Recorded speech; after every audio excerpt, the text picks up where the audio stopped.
Yangisi bo'lgan voqea, yo'lda bo'lgan voqea, ko'p uchraydigan hayotiy voqea. Ikkita shunaqangi farosatsiz jo'ra bor ekan, endi shu darajalarda farosat yo'q ekanda. Voy, endi farosatni boshlang'ichi bo'ladi, o'sha ham yo'q ekanda.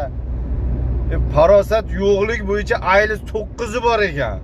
Shu darajada farosat yo'q ekan, endi voy bu nol ekanda. Har yili farosat yo'qlik bo'yicha konkurs o'tkaziladi. Ular ikkalasi ham birinchi o'rinni olar ekanda. Shu ikkita og'ayni jo'ra trassada yo'lda kelyapti ekan.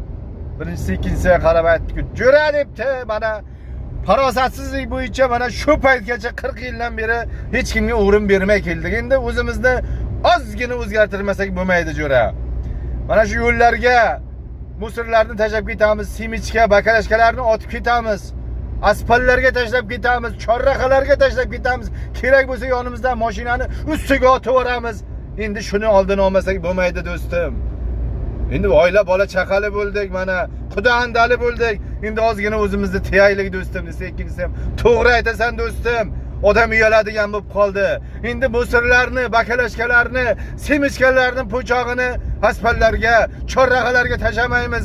Endi yo'lni chekkasiga o'tlarni ichiga otib yuboramiz degan ekanda. Voy bayo. Bunaqa farosatsiz o'zgarmaydigan o'zgarmaydi. Mana hozir ham seti mana yo'lga tashlab ketadi bakalashkam. Qanchalik bo'lish kerak ey odam?